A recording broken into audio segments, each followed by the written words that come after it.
चले प्यारे विद्यार्थियों, सर्किल पॉइंट यूट्यूब चैनल पर आप सबों का स्वागत है। मैं एम चक्रवर्ती जीके जीएस की श्रृंखला में एक बार फिर से आप लोगों का स्वागत करता हूं। आज हम लोग टॉपिक लिए हैं 20 प्रश्नों का ऑब्जेक्टिव प्रश्न हम लोग देखेंगे। 20 शानदार प्रश्नों ऑब्जेक्टिव श्रृंखला का ये सीरीज है, ठीक है ना। ऑब्जेक्टिव जीके जीएस 20 प्रश्न है, ठीक है। आप इसको देख लीजिए, नोट्स कर लीजिएगा और अच्छी तरीके से आप इसको याद कर लेंगे। चलिए, पहला प्रश्न हम लोग को कहता है सामने में, किस गवर्नर जनरल के समय भारत एवं यूरोप के बीच में प्रथम समुद्री टेलीग्राफ सेवा शुरू किया गया था? भारत और यूरोप के बीच में, ठीक है ना, प्रथम समुद्री टेलीग्राफ सेवा पूछेगा किस गवर्नर जनरल के समय में किया गया? तो लॉर्ड लॉरेंस के समय में। किसके? लॉर्ड लॉरेंस के समय में किया गया था। अगला, किस चार्टर एक्ट के द्वारा ब्रिटिश कर्मचारियों को वेतन भारतीय राजस्व से देने की व्यवस्था की गया था? किस चार्टर एक्ट के द्वारा ब्रिटिश कर्मचारियों को जो वेतन होगा वो भारतीय राजस्व से देने का व्यवस्था किया गया था? तो 1793 का चार्टर एक्ट, 1793 का चार्टर एक्ट है। इंडियन एनरेस्ट के लेखक कौन थे? वेलेंटाइन सिरोल। वेलेंटाइन सिरोल, ध्यान रखेंगे। इंडियन एनरेस्ट के लेखक कौन? वेलेंटाइन सिरोल। और वेलेंटाइन सिरोल ही बाल गंगाधर तिलक को भारतीय अशांति का जनक कहते हैं। बाल गंगाधर तिलक, ठीक है ना, भारतीय अशांति का जनक कहते हैं।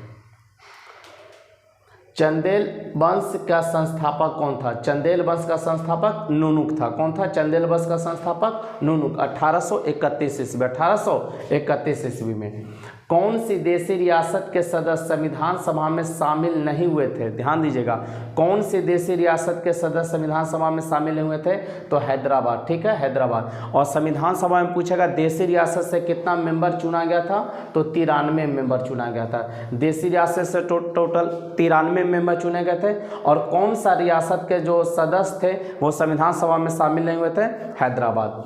किस संशोधन के तहत दिल्ली को राष्ट्रीय राजधानी क्षेत्र का दर्जा दिया गया था? 69वां संशोधन 1991 के तहत। किस संशोधन के तहत दिल्ली को राष्ट्रीय राजधानी क्षेत्र का दर्जा दिया गया? 69वां संशोधन 1991 के तहत। किसने कहा था राज्य के नीति निर्देशक तत्व एक ऐसा चेक है जो बैंक की सुविधा अनुसार अदा किया जाता है? किसने कहा था राज्य के नीति निर्देशक तत्व एक ऐसा चेक है जो बैंक की सुविधा के अनुसार अदा किया जाता है? तो केटी शाह। कौन बोले थे? केटी शाह बोले थे। अगला देखेंगे 8 नंबर, किस अनुच्छेद के द्वारा शिक्षा संस्थाओं की स्थापना और प्रशासन करने का अल्पसंख्यक वर्गों को अधिकार है? ठीक है, इसका मतलब ये एक मौलिक अधिकार है जो शिक्षा और संस्कृति के अंतर्गत आता है। किस अनुच्छेद के द्वारा शिक्षण संस्थाओं की स्थापना और प्रशासन करने का अल्पसंख्यक वर्गों का अधिकार है? तो अनुच्छेद 30, अनुच्छेद 30 है। और शिक्षा और संस्कृति का अधिकार एक मौलिक अधिकार है जो कि अनुच्छेद 29 से 30 में वर्णित है। 29 से 30 में, याद रखेंगे इस बात का। राज्य का नीति निर्देशक सिद्धांत किस देश से लिया गया? तो आयरलैंड से लिया गया।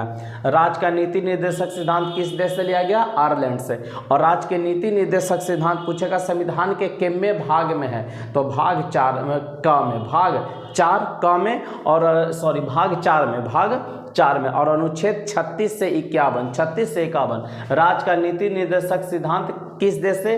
तो आयरलैंड से। भाग पूछेगा तो 4 बोलेंगे और अनुच्छेद 36 से लेकर 51 तक। उपराष्ट्रपति का पद किस देश के संविधान से लिया गया है? तो अमेरिका से, ठीक है। उपराष्ट्रपति का पद किस देश के संविधान से? अमेरिका से। अब पूछेगा उपराष्ट्रपति कौन अनुच्छेद में होंगे? तो अनुच्छेद 63, अनुच्छेद 63। राज्यसभा का पहली बार गठन कब हुआ? तो 3 अप्रैल 1952। राज्यसभा का पूछेगा पहला बार गठन कब हुआ? तो 3 अप्रैल 1952 को हुआ था। और राज्यसभा में वर्तमान में पूछेगा अधिकतम कितने सदस्य होंगे? तो 250 अधिकतम सदस्य होते हैं, 250 अधिकतम सदस्य होते हैं। अब वर्तमान में पूछेगा कितना सदस्य है? तो 245 सदस्य है। कार्यकाल अभी 245 सदस्यों का है। अब देखेंगे राज्यसभा का कार्यकाल पूछता है। तो राज्यसभा एक अस्थायी सदन, इसका कोई कार्यकाल नहीं है। राज्यसभा एक अस्थायी सदन, इसका कोई कार्यकाल नहीं है। लेकिन राज्यसभा के मेंबर का पूछेगा, ध्यान रखेंगे, राज्यसभा के मेंबर का तो 6 साल बोलेंगे। एक सदस्य का कार्यकाल कितना? 6 वर्ष का होता है। एक सदस्य का कार्यकाल कितने? 6 वर्ष का होता है। और एक बात और इसमें याद रखेंगे, प्रत्येक 2 वर्ष पर, प्रत्येक 2 वर्ष 1/3 सदस्य सेवानिवृत्त होंगे और उतने ही नए सदस्य भर लिए जाते हैं। किस अनुच्छेद के तहत लोकसभा में अनुसूचित जाति एवं जनजाति, जिसको SC ST हम लोग कहते हैं, किस अनुच्छेद के तहत लोकसभा में अनुसूचित जाति एवं अनुसूचित जनजातियों के लिए आरक्षण का प्रावधान है? तो अनुच्छेद 330। कहाँ? तो लोकसभा में आरक्षण का प्रावधान है अनुच्छेद 330 के द्वारा। राष्ट्रीय हरित न्यायाधिकरण NGT की स्थापना कब किया गया था? तो 18 अक्टूबर 2010 को। 18 अक्टूबर 2010 को। शांत घाटी कहाँ स्थित है? जहाँ जैव विविधता प्रचुर मात्रा में पाया जाता है। शांत घाटी कहाँ स्थित है? जहाँ जैव विविधता प्रचुर मात्रा में पाया जाता है। तो शांत घाटी कहाँ है? केरल में। शांत घाटी कहाँ है? केरल में है। चलिए 15 से लेकर 20 तक हम लोग आगे देखते हैं। चलिए बच्चों, हम लोग देखते हैं आज का 15वां प्रश्न।